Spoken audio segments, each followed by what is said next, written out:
Episode 65, this is SF Mo, your prison lawyer, the smoothest podcast hosting podcast history. Bring you episode 65. I got Damon Drake coming to us to explain Re-Resolve and how he saved the county 210 years. That's 210 years served. It's always by choice. So tune in and tune out, level up. This is SF Mo, your prison lawyer, the smoothest podcast hosting podcast history. Let's do this. But hold up, I got something to say.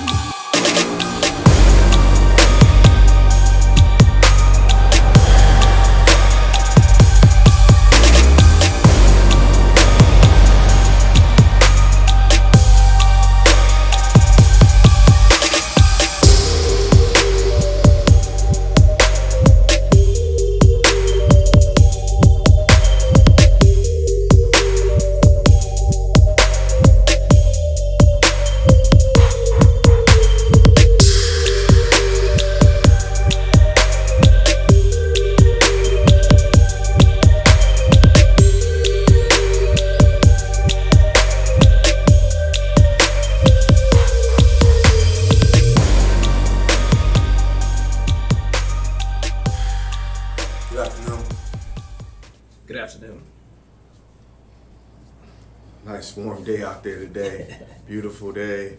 It's kind of cool the last couple of days, so this is good to see.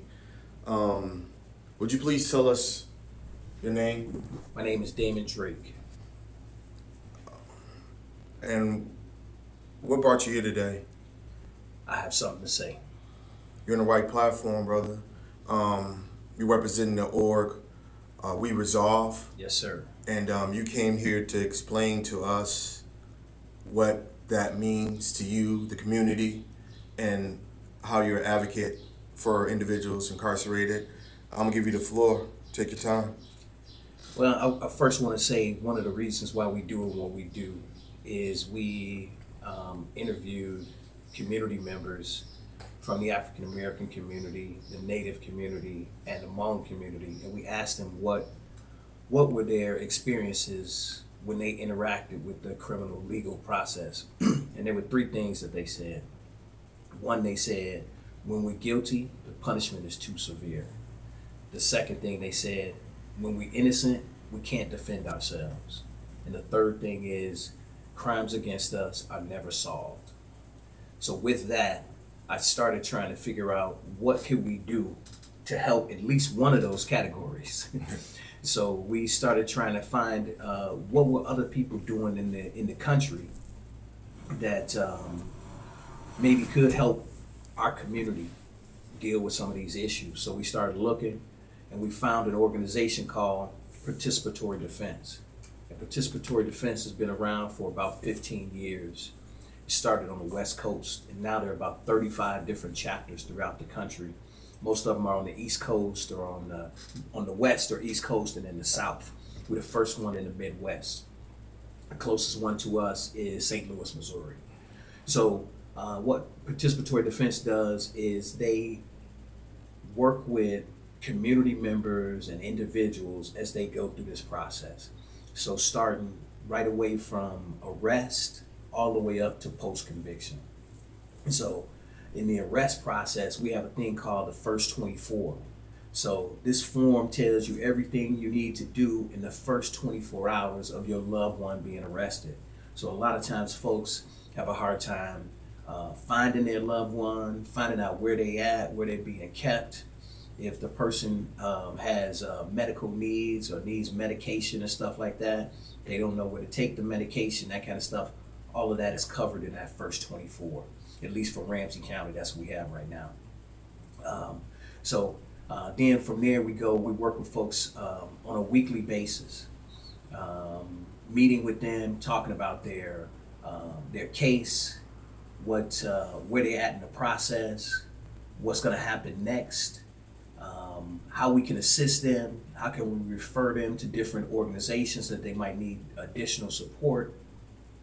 Then we also do a thing called a social biography, where this puts together pictures, letters from your family, certificates.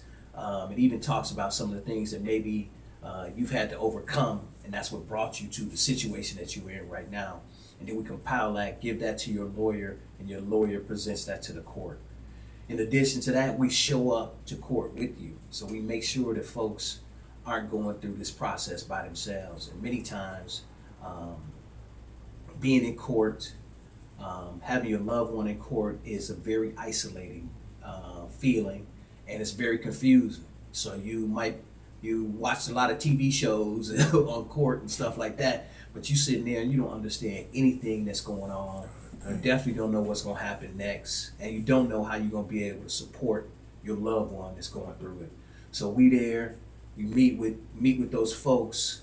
We have partnerships with defense attorneys and with the public defender's office, so that we can have better communications to make sure that attorney knows that not only do you have support, but they have support too. And we're doing everything we can in order to get them information, to communicate with your loved ones about what's going on in the process, and it makes that attorney's job easier too. So we try to make sure that the attorney knows that kind of stuff. And then lastly, we also do conviction review. So if folks are already been convicted and they're filling out their conviction review forms, we'll help them fill out those conviction review forms, but we also include a social biography in with their conviction review. Hopefully that'll humanize them, and maybe folks will work a little harder on their case. Now, lastly, what we do is we also go to what we're calling a first intervention at arraignment court. So one day a week, we show up at arraignment court, felony arraignment court, and if we see people in the gallery, we approach those families, especially if they're Black and brown families, and we let them know that we're here to support them, that we'll help them out through the process, that they can meet with us and we'll support their loved one and them as they go through the process. And we have a form that they can fill out that talks a little bit more about their loved one. So, that loved one's been living in this community for a long time. That loved one is the one who gave grandma the insulin shot. We need to make sure that they're at home to help grandma.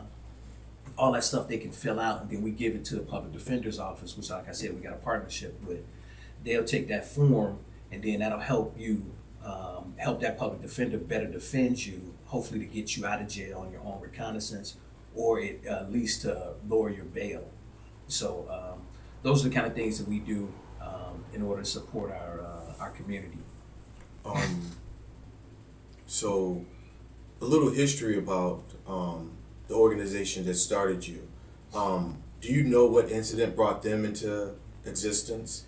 Yeah, really that was one of the things that I watched a video of the brother. His name is Raj, and he talks a little bit about what brought them to it, because they were really working on police brutality issues, right? And they were doing a lot of organizing and stuff like that. But then he said community members would come to him and say, "Hey, my loved one is going to court tomorrow. Can you help?" And they were like, "Well, we didn't really know how to organize in the courtroom, so this is how this idea started, started showing up with people at court, started walking people through, hey, this is what's probably going to happen, so that's really, I think, the sense of what happened, that it was like, hey, all this energy and effort was being done around police brutality, and that's something that still needs to be work and effort around, right? Definitely. But also nothing was being done for those families that were being this mass incarceration, and they're being dumped into this court system, and they're going through it all by themselves. And what I say is that what I've seen in my lifetime is that there's a white judge, a white defense attorney, and a white prosecutor, and usually a Black defendant sitting there watching them, like watching a tennis match, back and forth, back and forth, back and forth, trying to figure out who's gonna make the decision or the winning shot that's about my life, right? And in many cases, we got no participation, no say, no, hey, I don't agree with that, no, that wasn't right. We just sitting there silent. And what we want to do is to make sure that our community can participate in our own defense, right? Yeah. We got community experts that can speak to when we start talking about gang issues and stuff like that. There are folks in our community that have been in gangs, you know, and have lived the lifestyle of gang members that can speak to what happens in a gang and what doesn't happen in a gang. So we can be able to put those experts on the stand the same way that they put their experts on the stand. In many cases, our experts have a lot more education than these folks who are going through these training courses. Right, and a lot of times their conversation is skewed too. You know, they don't really understand how a gang functions and why it exists. They're more talking about the criminality of a gang. So through that process, you're trying to bring people through the preliminary criminal defense process of understanding how to defend themselves. Yeah. So what we do, like I said, every once a week we're working with folks. So we do a weekly meeting where folks come together. You come in person or you could come over Zoom. But we're sitting at the table with the folks who have already been through this process, right? So nobody at our table, nobody gets to come to our table just because they want to help. They got a good heart, that kind of stuff. We'll find something else for you to do, but it won't be at this table, right? That's important. Yeah. So everybody at the table, because we don't have a lot of time to be spending explaining to folks why folks did this and why it doesn't happen like that, or even looking at the shock in folks' faces when people are trying to talk about what happened to them. That's important. You can't have that, you know. So it makes everybody uncomfortable if you don't know what's going on. I think the biggest thing that you pointed out too is that when you set that table up, it's having the right players at that table, and that's important. People don't talk about that. They want to set a table up, get everybody at the table, and then you have the mission and the vision being moved and pushed different ways. So with this, especially if you're dealing with a very sensitive situation, you have people being vulnerable, explaining their situation to.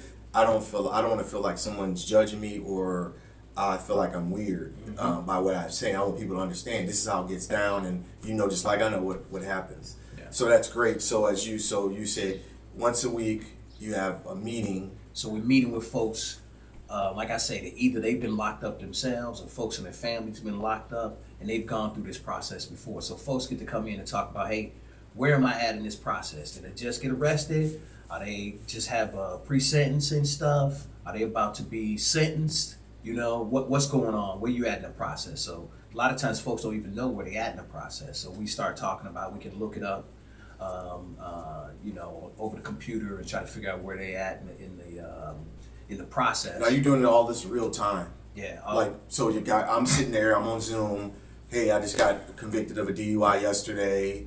I went seen the judge. He released me. I paid a bond. I got court 2 days, a month from now. So then go from there. Like, okay, this is the situation I'm in. I don't know where to begin. I don't know where to start. I don't know where to go. That's a perfect example. So yeah, many times folks like, I don't really know when my next court date is. Okay, so I don't know. What my charges are. I don't know what my charges are. They said it was this. They said it was that. They said it was 15. I'm facing 15 years and all this kind of stuff. Yeah. So, really trying to figure out what exactly are your charges. What exactly are you facing? Who can you reach out to as far as a lawyer? What's the best place to go for you to find an attorney? Are you guys in partnership with any attorneys that you refer people to, or you just? We refer people to nonprofit attorneys and legal aids, neighborhood justice center. So there are different attorneys that we have worked with before. We know that they don't really care about the folks, so we send them to those agencies. But it could be all kinds of things that folks are dealing with. Once you get arrested, sometimes folks lose their jobs. So now they're looking for a job. So we have connections that we can send folks, hey, you maybe need to go over here and talk to these folks. Maybe they can get you a job. We have a partnership with Community Stabilization. So they work with folks who are hard to house. So when you say hard to, can you explain that for me, please? When I say hard to house, if folks who maybe have criminal records, many times criminal records can keep you from being able to get the apartment or the place where you want to live in. Many times folks, maybe they had unlawful detainers, so these are folks that traditionally they have a hard time when they go out looking for housing. They're gonna need somebody to speak on their behalf. They're gonna need to find the right landlords and those kind of things. So this organization works specifically around those kind of issues. First, they educate folks on what they need to be doing and what's legal and what ain't legal. And then they have connections and relationships with landlords throughout the Twin Cities, so they can say, hey, I got a young man, he's got this charge, but he's a really good guy, would you give him a chance so he can get an apartment? Do you work with sex offenders? Yeah, well, we said that's one of the main things that we don't turn anybody away, brother. Okay. Right? And many times organizations and folks that we want to partner with, or folks that want to volunteer, they want to put some kind of limits on who label. we will and who we won't work with, and we don't do that. That's right? great. That's great. So whoever comes in and say, hey, I got a criminal case coming up, whatever that crime is, nobody at our table eyes get big, or like, I don't want to work with this person, whatever your case is, we're willing to work with you. And what we say is we're not there to prove that you innocent, right? We only there to make sure that you get a fair trial. And that's hard when you say it, because when you pointed out that scenario of sitting in the courtroom, what you're forgetting is an all-white jury, and we never really see a jury of our peers. I'm not talking. I can't talk socioeconomics. I'm just talking about. I'm just saying individuals who look similar to me. They don't have to be from my same hood, but just be somebody who identifies with my past and be able to show me some empathy. Yeah. And that's a real problem with these juries in Minnesota. Yeah. Because constitutionally, the Constitution says we have a right to a jury of our peers, and they need to make more efforts to try to make that look the way it's supposed to look. The other thing you mentioned Ramsey County being your area. So are you kind of like some services are Hennepin County and Ramsey and Anoka, but you're not in Dakota, or how does that work? Yeah, we're actually in 4 counties. So we if folks come to us and say, hey, we got a case, we work in Ramsey, Hennepin, Washington, and Dakota. Okay. So those are the counties that that if you got a case, you can come to us and say, hey, we'll work with you and go through the process with you. In Ramsey County, because it's kind of like our home base or whatever, that's where we do our interventions or our first appearance stuff. So we're doing arraignment court in Ramsey County. We're hoping to spread out to other counties, but right now we don't have the funds and the folks to be able to be in all the counties that we'd like to be in. Right. So and it's definitely a need for you. Yeah. You should be at every arraignment, really. It should be the county should have appoint someone like yourself to be at every arraignment for everybody, because what gets happen is people get lost in the sauce, and all of a sudden, with me being as old as I was when I received my conviction, I still thought as though, and I can't say it, like that this is I felt like this, my conviction, I felt like, oh, this is exactly where I was gonna be, as far as my outcome. Like, I'm just gonna sit here and relax, and at the end of the day, it's gonna be an outcome that's favorable to me. What I did is I minimized and I denied a lot of things until the date actually came, right? I knew what I needed to do. I didn't start doing it until I actually went to prison, which is learn the law. At the end of the day, you have to learn the law. They keep those things. The reason it looks so funny to us, because why is criminal law the only law we really don't know? We have no understanding of what's going on and what they're doing. They can tell us anything. A public defender can tell you anything. You're subject to believe it. And it's not until you actually pick up the book and open it up and understand it's not even a possibility nowhere in this world that it could happen that way. Mm-hmm. And that's what helped me, and that's what brought me to where I'm at and where I'm sitting right now. Yeah. So have you had any backlash from the work you've done? Has anybody came out against you guys, said some things about you, wrote articles about you, because your work is counter to what America thinks? Yeah, I don't think that we've had that issue, but I think there's a possibility that could happen in the future.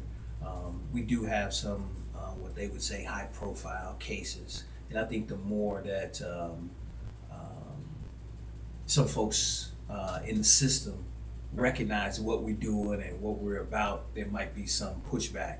But we're hoping we're going to be so vital that it won't make any difference. You definitely are. Now, do you think that pushback might threaten some of your partnerships? Because you say you have a partnership, well, not so much a partnership, but you work with Ramsey County. But I know a lot of times when you start getting people who's questioning your side of how things work, sometimes the partners don't want to be partners anymore. Well, when I say partnership, so we have a partnership with the Public Defender's Office. Okay. Right? So the Public Defender's Office is going to always be happy that we're there. We've never had an occasion where a public defender said, no, we don't want your help. We don't want you to help the family. We don't want you to show up in the courtroom. So I think that partnership is really strong. But I think there are entities inside the system that could make your your job a little bit harder, right? So we don't know if that's going to happen, but like I said, if one of our goals is, right, the balance of the system is so unbalanced, right? So right now here in Ramsey County, the county attorney's office gives $51 million a year, right? The public defender's office, they get, it's $88 million, but that's spread throughout 87 different counties. So it's $1 million a county. Yeah, but they have to fight. Yeah, and that's what I've heard one of the public defenders talk about, that they go in there and they fight with the legislature to get as much as they possibly can for their county. Maybe it's based on the number of folks that they serve or whatever. They get as much as they can, and they leave out there and like, the rest of them, they just gonna have to get what they can. Right, and that's why you get such horrendous help when it comes to public defending, when they're defending you. And I mean, it's not an excuse, because it should have been rectified a long time ago. There's no reason why the prosecutor can have all these expert witnesses come, and a public defender is telling you, hey, we don't have to call any witnesses because either they don't have the budget. And in fact, I talked to a couple of people who actually work for the public defender office or work for the county attorney. Like the public defender office actually has access to a private investigator or a person who can do that type of work. And I've never seen it, maybe on a murder case, but never come down where, because as I give my public defender these names of people I need them to talk to and all this other stuff, they never go out and reach out to those people for me. And me not knowing the law, not understanding that a witness list needs to be pulled, okay, by both sides, I'm sitting there thinking that it's Perry Mason or it's something like that. They're gonna, we're gonna be able to, call him on the phone. We need you down here right now to testify, and it's not that process. So it's great that you're in that space. One final question before we go to break. I want to address that. Go ahead. So because, like I said, we have this partnership with the public defenders, we've been able to see the commitment and the passion from a bunch of public defenders, right? But what happens is, just like I was talking about, you outgunned, you over budget, man. You got a caseload of 200 folks that you trying to deal. And if you do got an investigator, because I have met some of the investigators, right? That investigator is the same as the attorney, right? So you so outmatched, man. And that's what really us as a community, being a part of the process, it helps to balance the scale. It don't make it even, right? But it balances just a little bit. Maybe that's gonna get you 5 less years, or that's gonna get you off, or you know what I'm saying? You're gonna get some kind of reduction. So I've also seen some dynamite public defenders get people released, or get them less time, and I've seen some folks put up their last dime for a private attorney, get sent up the river, nothing out of it, right? Didn't get it. So just because, I just don't want to get this impression for folks to be thinking, I got to go out there and get me a private attorney, and that's gonna make my situation better. It may not, because a lot of times you got public defenders that they know they stuff, they doing a lot of work, they doing trials, you want them in your case, fighting for your case, but you want some support with them too. Definitely. I looked at it, and when we get back on, I'll talk a little bit more about it, but I always looked at it like, to me, I'm playing chess and I'm pushing pieces, and you have to be smart enough to understand the game in order to win. A public defender, I had a situation after I learned the law and I came out. I got into an altercation with a CO, and I was fighting an assault case where they wanted me to plead to both the assaults, and because I read the statute, I knew that the statute, no matter what time they gave you, was an immediate go to jail card because it was against a peace officer. Yeah. So you had to read that, right? Understand the law. So as I understood the law, they wanted me to take a plea agreement. Now I know the only way you can avoid going to prison is if they plead you down to less than a 4th degree assault. It has to be like a 5th degree. That doesn't involve that statute. So they kept wanting me to plead to this 4th degree, saying that at the end of the day, they sent across a plea. They were like, just plead guilty to the 2 felonies, and we're going to have the judge decide on what time you should give me. Well, it's a mandatory. You got no choice. He has no choice. Yeah. So if I wasn't smart enough to understand that, I would have took the plea and sat there and be like, hey, we don't know what happened. What happened is I didn't pick up a book and read, because it's right there and it tells that to you. The other part of it was too that I understood how to push motions. So at a particular time in my case, I needed the Minnesota Data Privacy Act is the same as the Freedom of Information Act, which the feds had. So I needed some information. So I asked my attorney because it's easier for him to grab it and send it to the court than me to give it to him.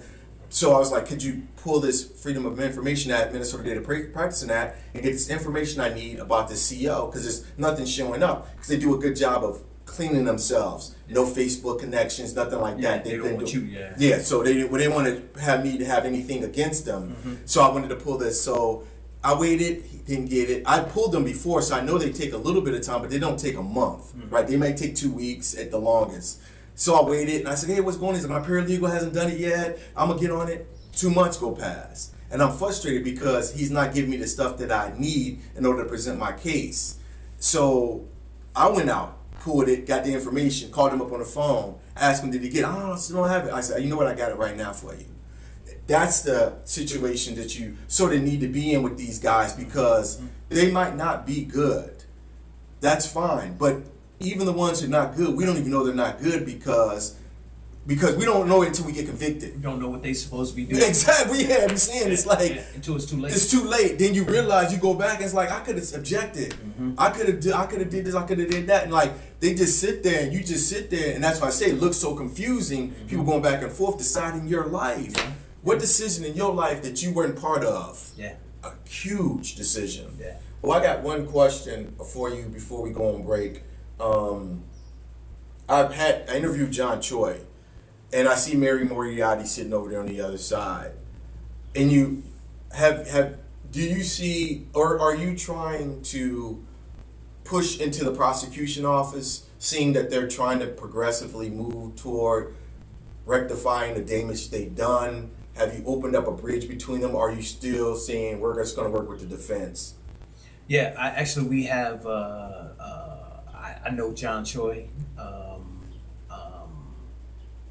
We just recently had a 200-year of time saved. So one of the things that we do to evaluate our success, right? The system uses the term time served. We use the term time saved. Yeah, I heard that. So that was means bad. that intervention that we've had has saved our loved ones from being in cages and they have time to spend with their families. Yeah. So we just had an event of our 200 years of time saved, and John Choi actually came out and spoke at our event. So we have a really good relationship with John Choi, and I've seen some big changes in the way that they do things in Ramsey County, to the point that there have been county attorneys that have left his office. Yes. Because they don't want to work in a progressive way, or they don't want to give people the break, or they don't want to see people as human beings. So, but that's a good thing. They're gone. So we have made that outreach, and actually we had I had conversations with the I'm trying to think of his name. I can't believe I can't remember his name now, but he actually just died not too long ago. He was the county attorney in Washington County. Okay. So actually, John Choi was the one who was like, "Hey, I was like, hey man, I got a case out there. I need to talk to the county attorney, And John Choi made the connection, made the introduction. I went out there. I talked to the former county attorney out there. We talked about this young man. Actually, the young man wanted to go into the military. Okay. The county attorney was ex-military. I'm ex-military. So we started talking about that. The next thing I know, he picks up the phone, makes a phone call, and they dropped all charges. That's beautiful. Just like that. That's beautiful. So those are some of the connections and relationships that we're building, not just with the public defender's office, but also on the other side too. That's important. So they speak on our behalf too. So like especially John Choi, he's not saying, oh, we don't want community to be a part of this process, or we don't want you guys to be helping folks as they go through this process. And he's saying, yeah, we want community to be involved. We want them to be a part of the process. Yes. And that's the one reason I brought him on the show, is for him to let people know that he's not that atypical prosecutor, and he actually is trying to right some wrongs as under his watch, and that's all you can ask for. It's great. We're going to be right back. Thank you for giving us that information. I'm definitely going to put up the links to websites, things like that. And we're going to come back and have a robust conversation about just where we see We Resolve going in the process. Actually, I feel as though every county should have We Resolve, available to them, every state. And it's just like, how do we get that happening? How we get people talking about it? How we get people involved before they get convicted? And just like I said, let's build on this great conversation. We'll be right back. Yes, sir. It's always by choice. So tune in and tune out. Level up. This is FMO, Prison Living, smoothest podcast, hosted podcast. Let's do it.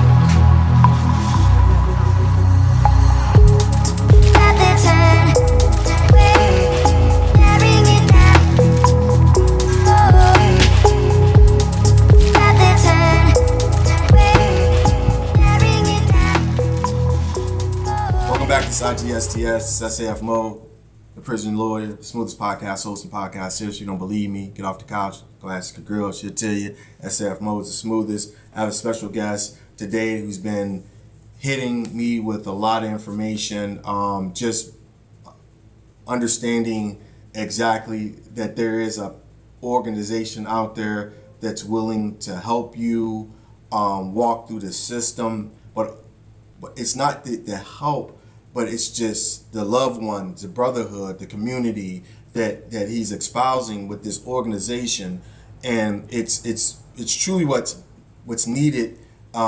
Is it enough weight? Is it heavy weight?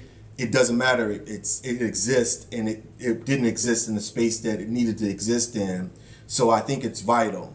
So I'd like you to reintroduce yourself again. My name's Damon Drake. How you?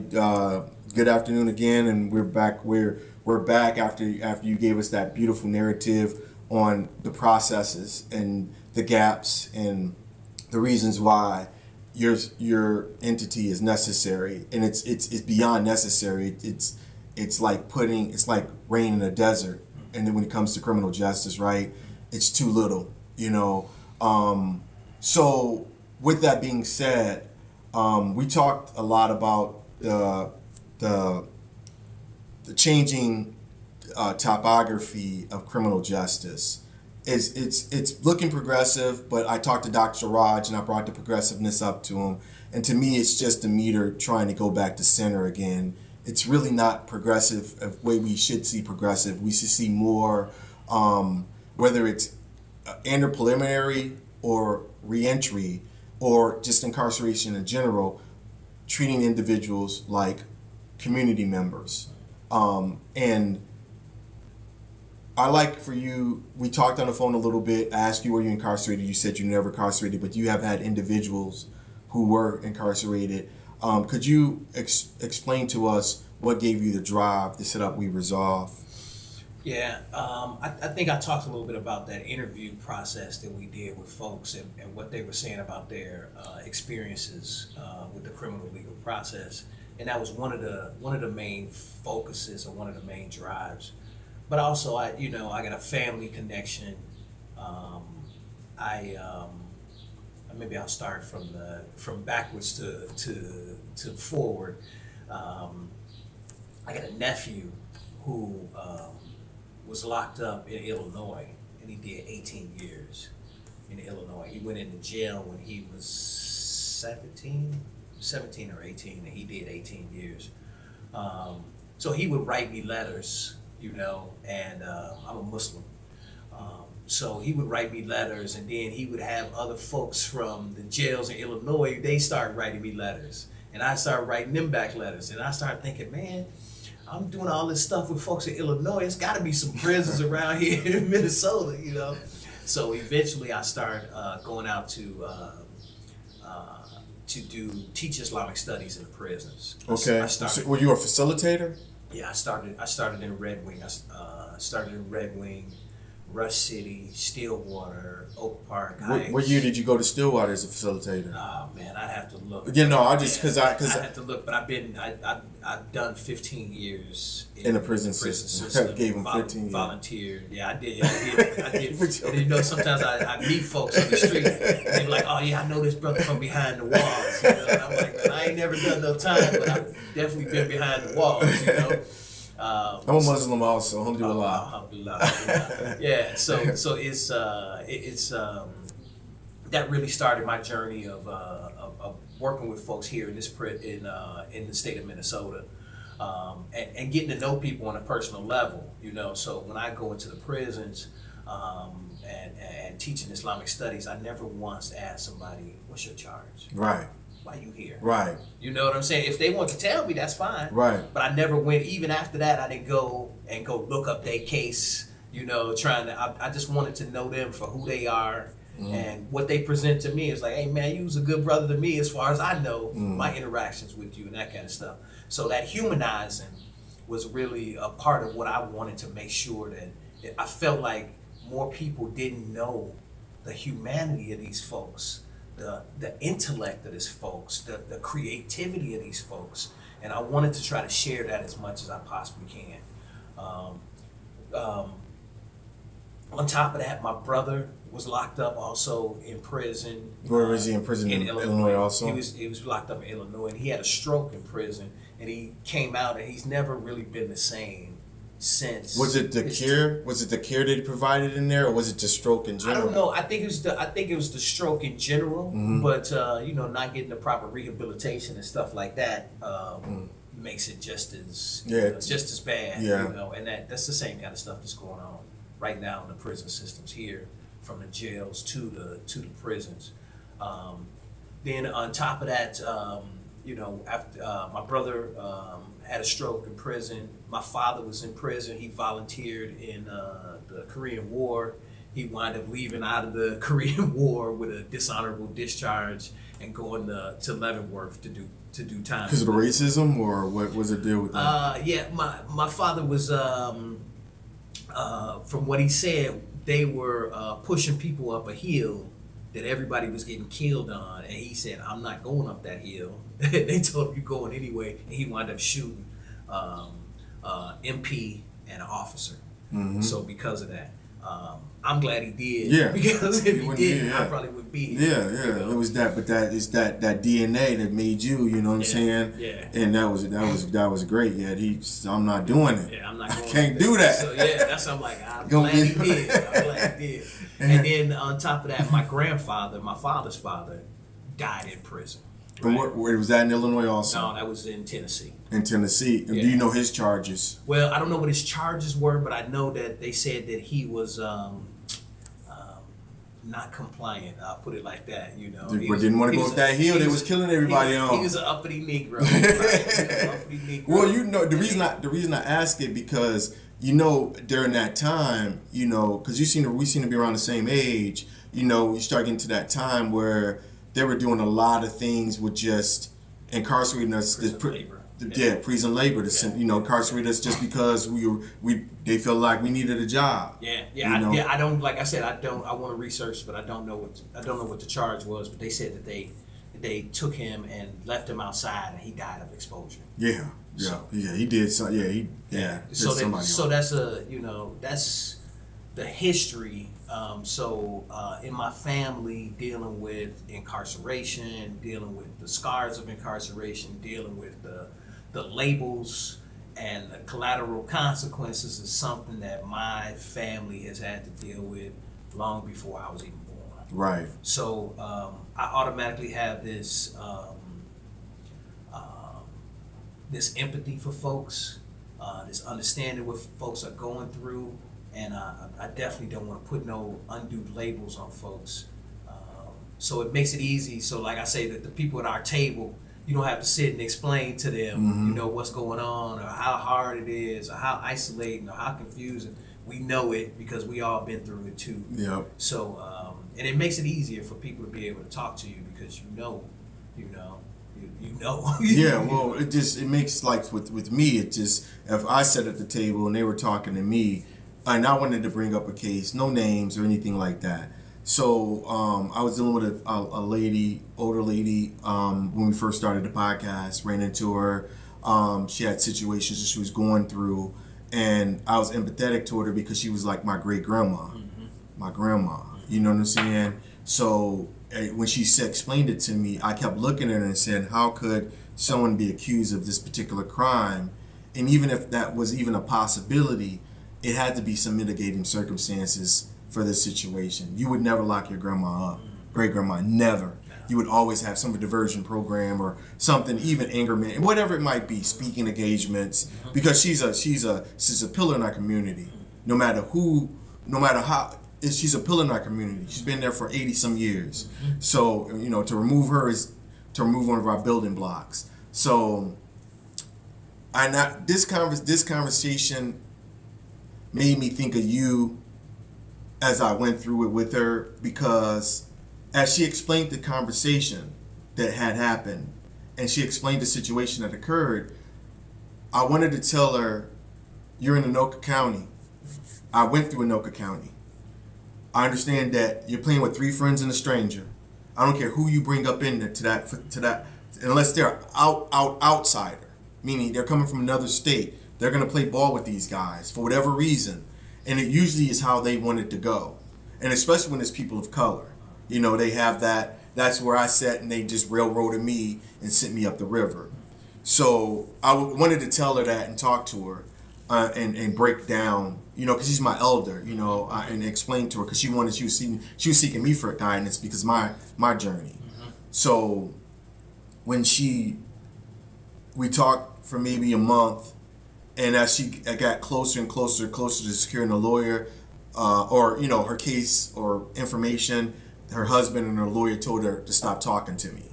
Now I wanted to interview her. On my show. That's what I was thinking, because she was first, and we was just getting started. She had a great story, but I understood that she had a current criminal case, so I didn't want to do it. Yeah. But I still wanted to keep in contact with her because I wanted to see her outcome. But we just lost connection, and I ended up seeing her again.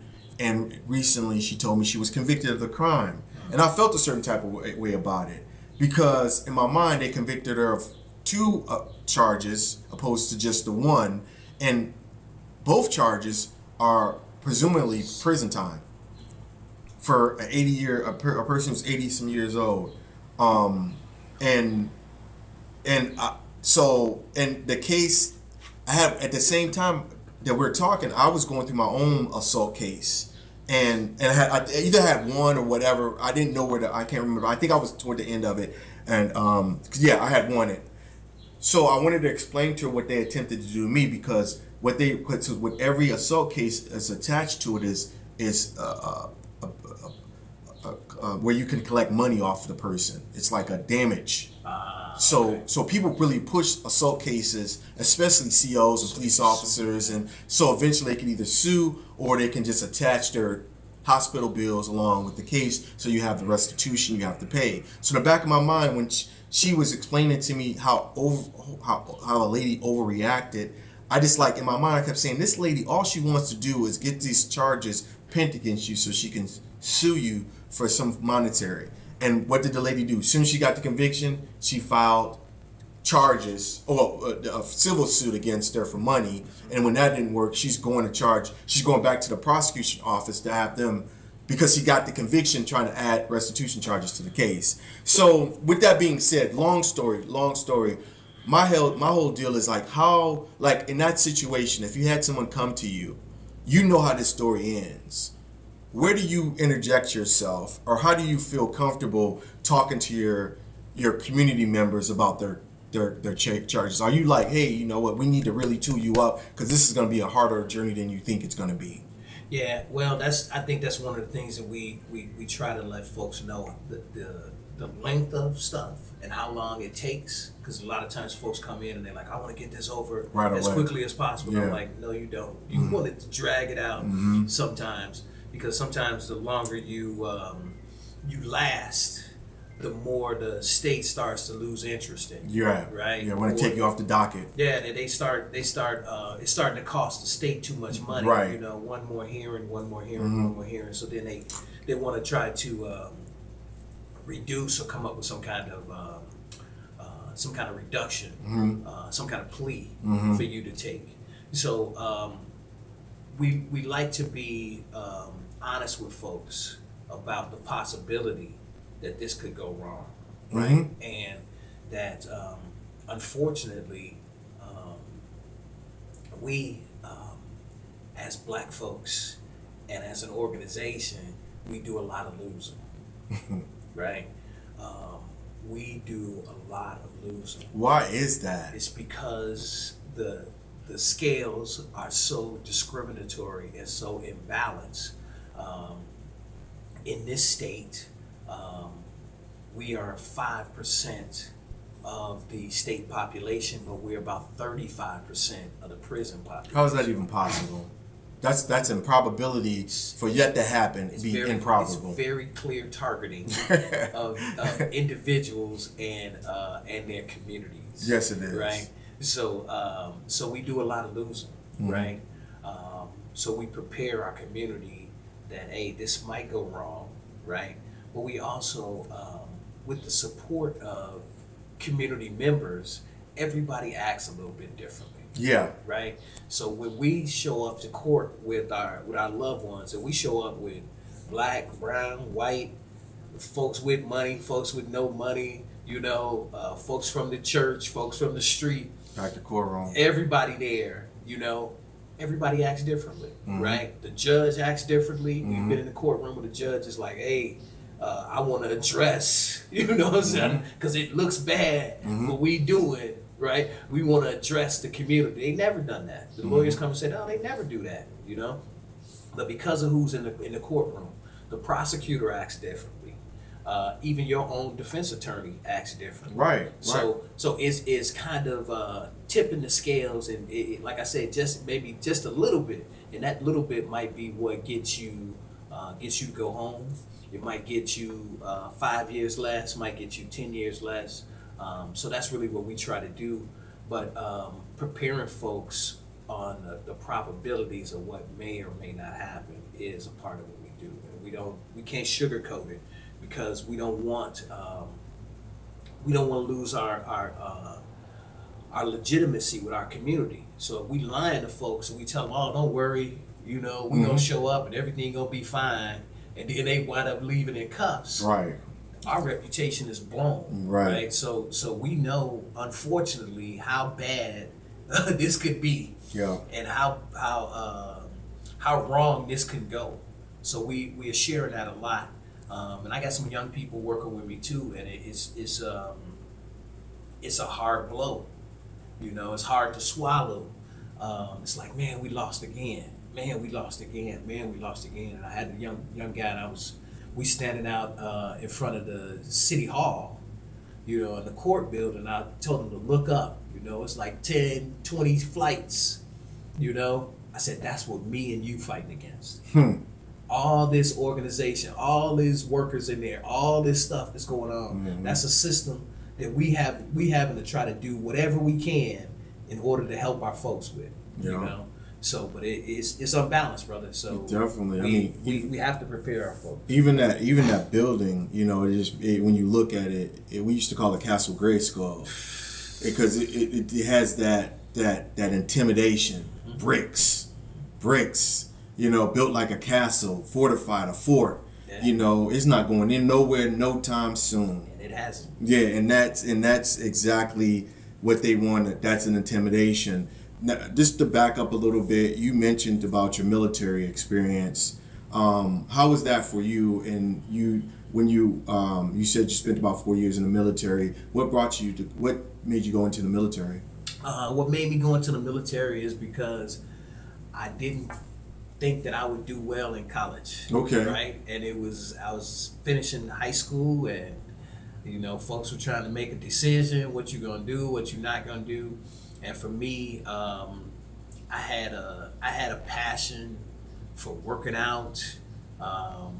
You know, I wanted to be in the military. I probably wanted to be in the military my whole life. Mm-hmm. So my father was in the military. My grandfather was in the military. My uncles were in the military. So I always felt like, you know, I guess I'll try it out too. Yeah. So you know, I learned a lot of positive things in the military, but I also had some negative experiences in the military too. What year did you go in? I went in 1985. Oh, so you're way older than I am. Yeah. But you don't look it though. You look way better than I am. Good to hear, brother. Thank you. It's good. 85. I didn't graduate to 90. Yeah. So I went straight in, and like I said, I learned a lot of good stuff, but you know, there were racial issues and definitely back then. But it also gave me a sense of being able to do stuff, self-motivation. Yeah. So that nobody had to come and tell me, you know. And it also, I think, is another thing that has helped me in my life, being mission driven. Right. So that's a good statement. I wake up in the morning on a mission. Yeah. You know what I'm saying? Yeah. And I don't, you know, I don't want to go to bed at night until that mission is done. So, right. We're not gonna leave anybody behind. Yeah. So that's what I, you know, try to use it to benefit me. Yeah, I mean that's a good. I wouldn't suggest it for anybody. It's especially not for folks of color. It's a good it's a good bad habit to have, to be mission driven when you look at the opposite of individuals who have no mission, no purpose in life, and they're just all in the way. You know, looking like they're doing something, but they really don't know where they're going. Yeah. So it's good to have some discipline in yourself to know what you want out of life and know how to go about getting it, because it's not just what you're saying, it's not just the words, and it's not just the concept that you're bringing. It's actually what formulates how you create a universe. You know what I'm saying? The mission, the drivenness, the having we resolve in your mind. We need to do something to help these people, and then going out there and creating, now it is something where people can go to and not saying like we need something. Yeah. And that's huge, because we're the voice of the voiceless, and with this podcast I thought the same thoughts. So I know how it is to be driven by a mission, a purpose, and a cause and a vision, and have that materialize, and how good it feels at the end of the day when you can say I'm that individual. And that's what you're doing currently. Yeah. Well, I work with a lot of young folks. Also, you talking about where I worked. I worked at a Ujama place too. I was Coach Lou. I don't know if you're familiar with him. I know Lou. But Coach Lou, we've been trying to get him on the show. I met him just in passing. I've been talking to him off and on, but our schedules could never. Yeah, actually, Lou.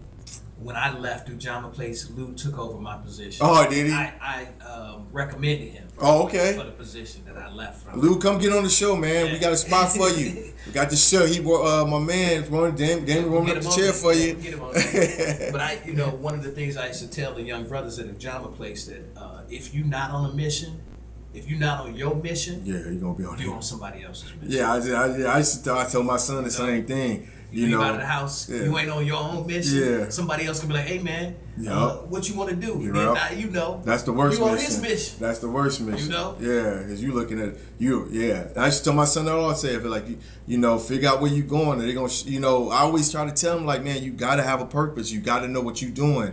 You got to be, you know what I'm saying? Because then you know it. The reason I brought it up to him coming up is because it makes his decisions like clear. If you don't know what you're doing, your decision can be anything. When you're on a mission, you know I ain't gonna drink alcohol, I ain't going that because I want to go to college, I want to be an athlete. So that I don't have to tell you that. You gonna do it. You know what I'm saying? Because that's what your purpose is. And I can always remind you, remember son, you said yes, what you want to do. I ain't said it, you said it. You know what I'm saying? And that itself is just how you instill, you know, the principles they need into your children without even doing it, because they become self-motivated. It's like the military gave us. The military to me was just what I always tell people. I was talking to someone, I was sitting in a business meeting and the individual said that everybody should go to prison, you know, so they can, I was like, no, everybody needs to go to the military boot camp specifically. Because boot camp, what it did for me, it took me out of a little small town and made me have to work with individuals I knew nothing about and had to become my brothers. And I had to trust them, they had to trust me, and all these ignorances that we had prior to that went away, right? This guy now, I hated him, didn't even know who he was. 8 weeks later, he talking about me flying down to meet his sister and eat with his mama. You know what I'm saying? Somebody, some hillbilly, you know what I'm saying? And it just, to me, that's what the military made me feel like it gave me a possibility in humanity. You know, when I had none prior to that. You know, it still kept me centered on who I was consciously, and everybody ain't the same, but it still showed good in individuals and meant to me that just because you don't know an individual, you know what I'm saying? Just because you don't know him or her, them, they, it doesn't matter. You know, you got to get out and go know them before you make assessments of this individual. And that's what you guys are doing, which is so beautiful. You are saying you might know what this paper, his media portrayed this individual, but I'm going to tell you who he is. Let's listen to his mama. Let's listen to his sister. Let's listen to his children. You know, and that's really what that social biography that we put together. So we take pictures of the family. We have certificates like you from graduation or anything that you done good, and we try to put all that stuff in there. We get letters from your mom. We want you to write a letter. We want your minister or whoever to write letters and stuff like that. We put all that stuff in there because that's what makes a person look human to the court. Now, sometimes the attorneys always tell us, "Oh, you know, this it's suggested that they see you as a human being. You know, like they all automatically gonna see you as a human being." I'm like, "Nah, I don't think so." No, not with. I don't think so. No, that's not true at all. So sometimes we have to prove our humanity. First. You know, now we can go somewhere else. Right. Now we can deal with this. But especially if you don't see me as a human being, I know I'm not gonna get a fair shot. Well, it's to that point is that it's so many. We've been painted in so many, like the symbolism of King Kong on the building with the white woman in his hand knocking down the planes. You know, is how they see us. They see our children as that. They have us. You know, it's so much. People listen to so much. Because right now, especially now today, you can listen to whatever you want to listen to and hear what you want to hear 24 hours a day. Turn on the radio, you can hear it. You know, so they're gonna, and it's kind of hard when you step outside that and actually see a person and actually deal with that person and truly see out there they're just like you. That's what's going on. So the people that they're selected, it goes back to the jury that we were talking about. So it goes, when we talk about the jury and we say that you must have a jury of your peers, but by them not being our peers, by them being having access to media that doesn't do us justice at all. You know, I went to a Twins game, and I was shocked at how none of us are anywhere, but we're working, and that's just it's just easy for me to say that we're working, but it's just like, have we not made it to that point where we can enjoy a Twins game and sit in those seats? And you know, I mean, even if, just go out there and enjoy it. Why do we have to be the workers? Yeah. Well, I think that's one of the other things that, you know, we talk about race and how it impacts what's going on in the criminal legal process.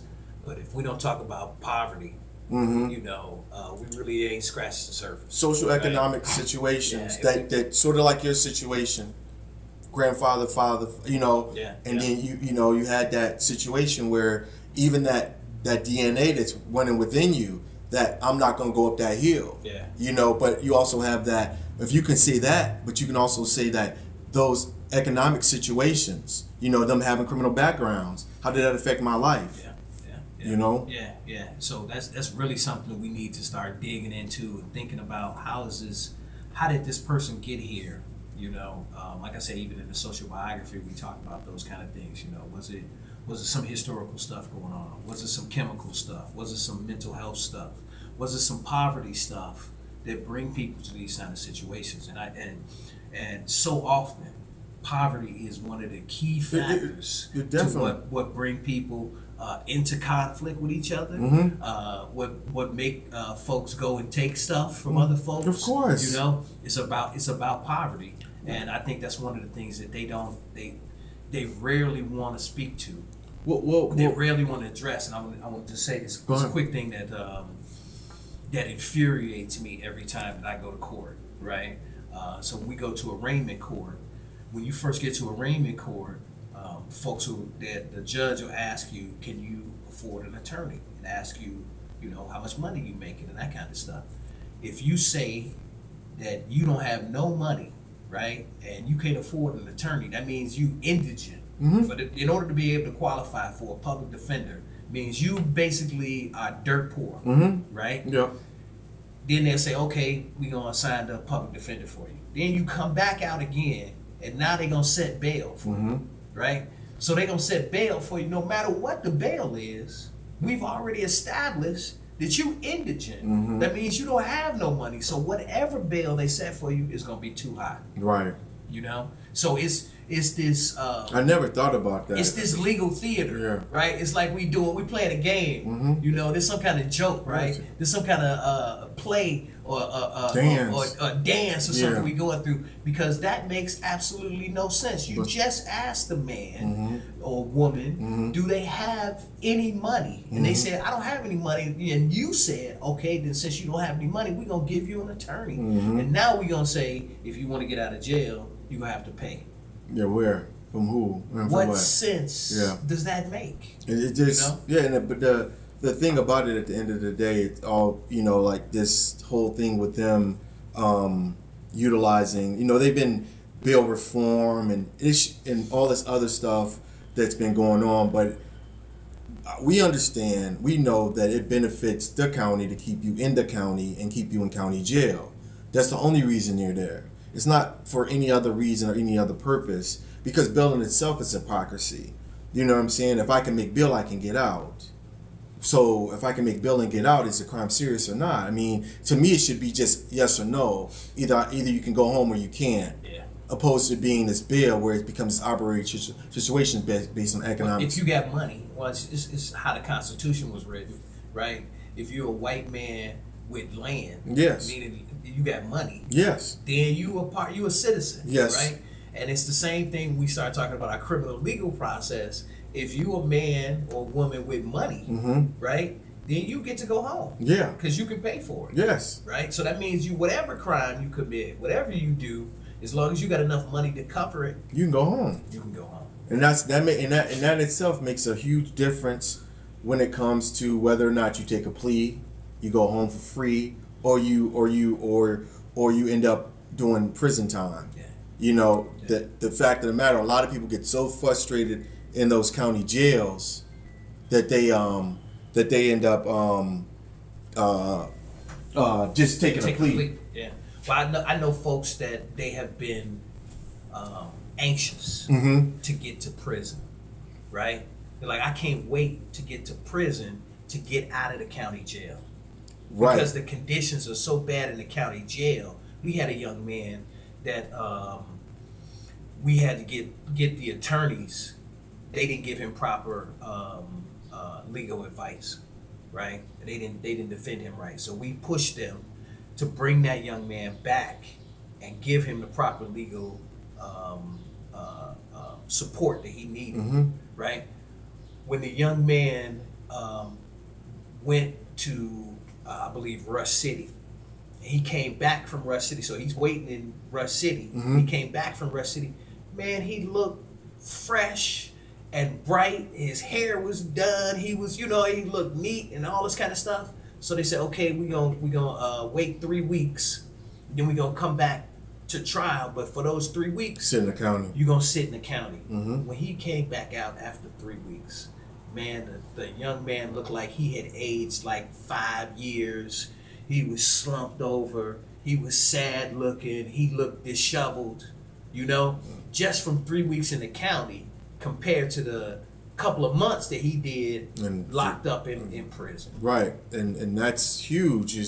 And they know what it does to individuals. Yeah. That's the reason I said that's the difference between a person taking a plea, going home. The fact of the matter, you can go home and you can fight your case.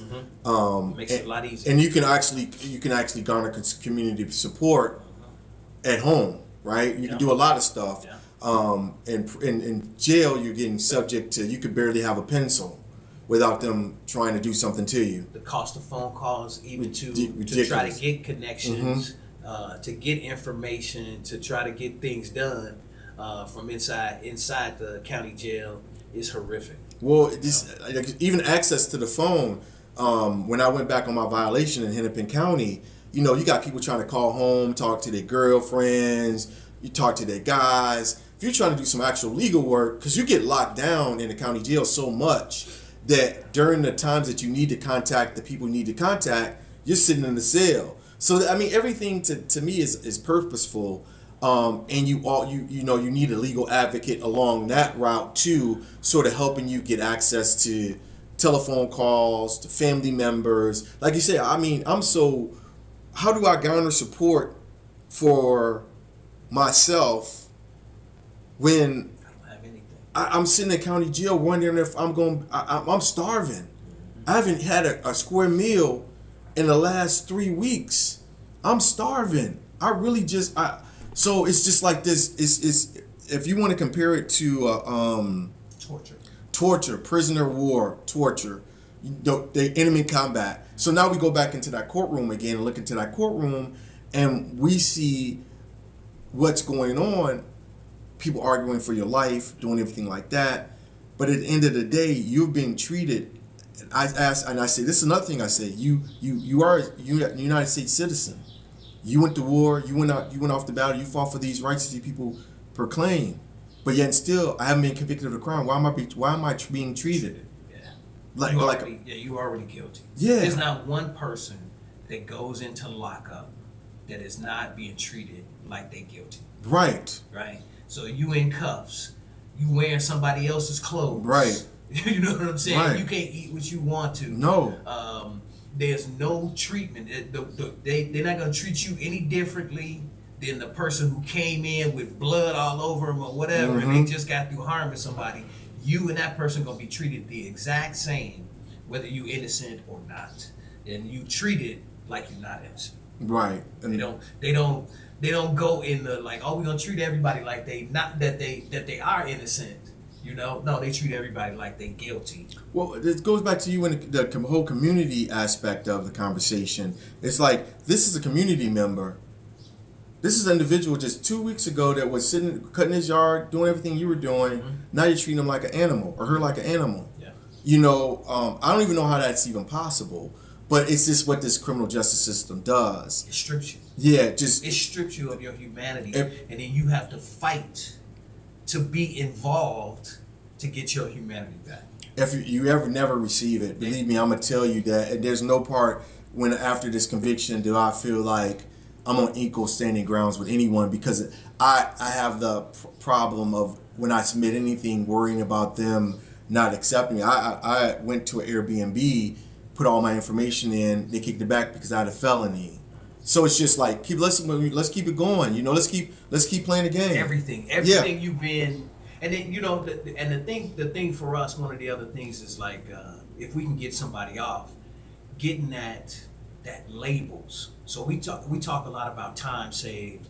We talk about I like that. Fines and fees saved. So folks, if you beat the case, you ain't got to pay the fines and fees to go with that, right? So we're like close to $1.2 million in fines and fees saved, you know, along with the time saved. We talk about the money that is spent, that the system has to use in order to incarcerate folks. So that means taxpayers, they've saved close to $10 million just because of our intervention over the past 3 years. But one of the most important things is this, what we call the label save, right? So it's a label that if you beat this case, that you ain't got to walk around with this career felon label. You ain't got to walk around with these kind of assault. These folks, you know, he's an abuser and he's an assault, you know, and all this kind of stuff. We want to get rid of those labels because those labels breed hopelessness in our community. Well, right? Because like, what's the point of going out and filling out another application? Right. What's the point of going and trying to get an apartment? They ain't gonna let me get an apartment. Right. You know. Yeah. What's the point of trying to even build a relationship with somebody? Because as soon as my girl get mad at me, she gonna call my probation officer, and I'm going back to jail. Or even establish a relationship with somebody when you meet you on the first date, love you, go home and look you up, and don't want to talk to you no more. I mean, that's just going on. I mean, we can talk all day about these collateral consequences that people nobody even talks about, and they want to act as though they don't exist. But in this world of exceptionalism, it's important for individual to act as though it doesn't exist because it justifies their position. If it justifies that position over me to be able to tell me, you know, take down that sheet because I'm getting ready to use the bathroom. Because he didn't commit a crime, I committed a crime. So he could say that to me. Like, so my deal is when you was going through time saved and fine saved, in my mind I'm thinking like, you're upsetting a lot of people because time saved and fine saved are these individuals' jobs, employments, right? I mean, it's people who career was made off the fact that judge gave him 3 life sentences and they were able to retire, and now they're getting a pension from the county or from the state or from whatever. That's how they got their house. That's how they got their house. How they sent Johnny? They cabin up north. They sent Johnny. How they gonna send Johnny to college if you don't do this 3 life sentences? Yeah.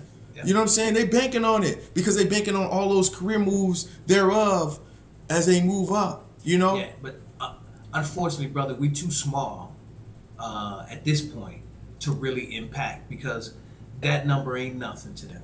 No. You know? That 10 million, that's pocket change. You know? So they got more for every 5 folks that we help. They got 105. Coming tomorrow. So we need to have a bigger impact. And I want them to be even madder. Yeah. Right? They ain't mad enough. Right? So I want them to be even madder, and I want them to, to recognize that we trying to tip that scale, man. You know, and the scale for us is we tipping that scale away from all this harsh punishment because we know that this don't work. It does not work. Because if harshly punishing folks was a way to ensure public safety, we'd have the safest places in the world, right? But we know that don't work. It doesn't never. They knew it going into it that it didn't work. They knew all it was going to do was benefit the pockets. Well, I'll always look at prisons being a stimulus program for rural white communities. When they moved those farms, they put those prisons in. They gave them jobs because you look at it and see where they're at. They're at where they have no economic anything going on there other than that prison, and that prison creates jobs. And not to say anything about anything. We also got to look at the severity, the raising of severity levels and sending people to prison. And when you say that scale is tipped to one side, it's just like it's tipped to one side, and everybody knows it's tipped to one side, and everybody you're supposed to go into it and accept it being tipped to one side. And it's only tipped to one side for certain folks, right? Those individuals can't even it out, right? Got the money. Who got the money at the end of the day. So there's one thing that I want to talk about. It's a book by a woman named Danielle Serrett.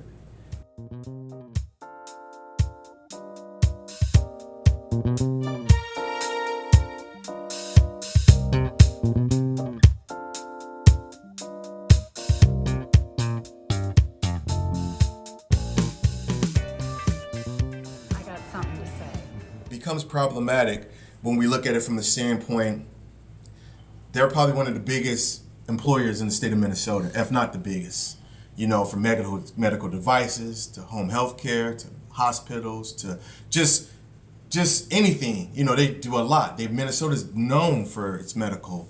Coming here for medical. You know, because we got Mayo Clinic, we got a lot of different great So to borrow us from that field is not only casting us and keeping us from accelerating, but you also have a situation that's going on in prison right now where you have individuals who need health care. So I'm a healthcare worker in prison. DHS turns a blind eye to me working with this person who's a vulnerable adult who I can't work in a prison who I can't work with when I can't work it out. But I do 10 years or 5 years working with this individual as a vulnerable adult. Get out. The only work history I have is with him doing that. Go apply for a job, and they say, you got the work, you got the skills, you done it, you know everything. You probably know more than most people on the block, but you can't get the job because you've been barred.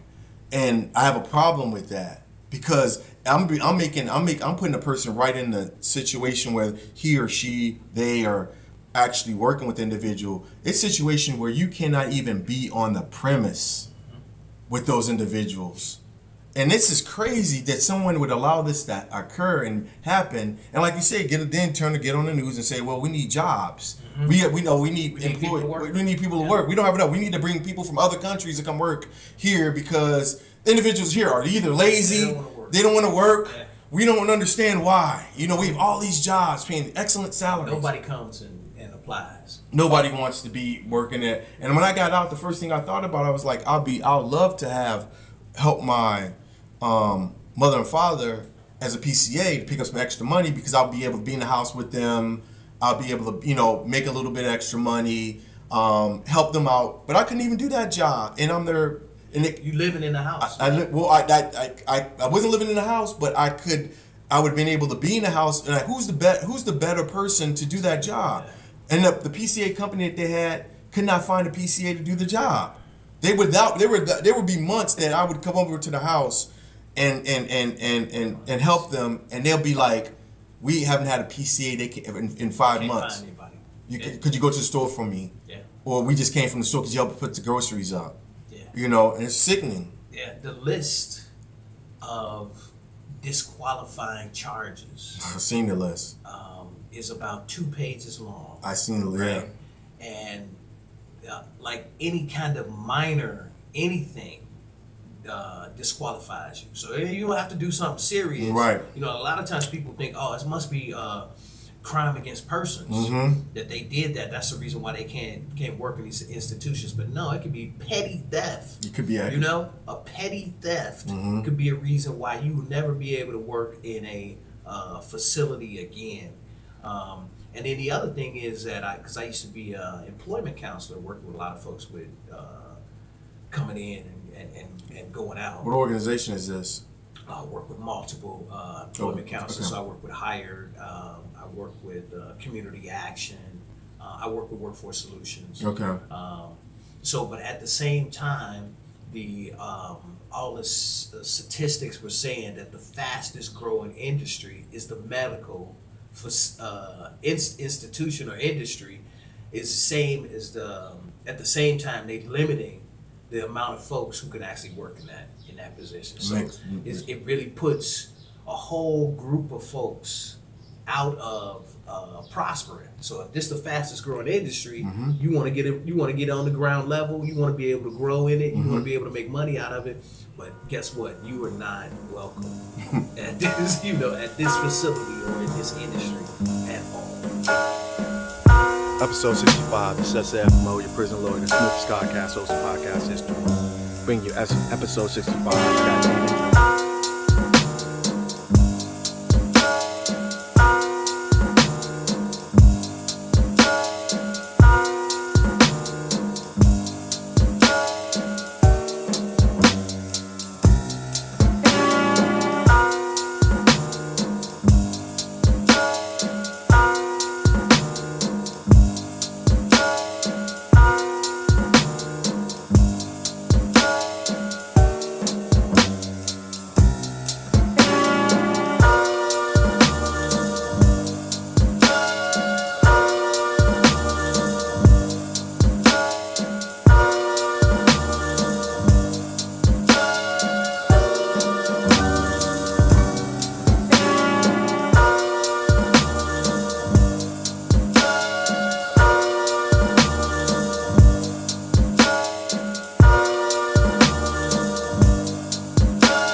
You're wrong. What do you got to say about SAS Low saying white MFers? I don't give a fuck what anybody says, because it's America and you should be able to do and say what the fuck you want. God bless America.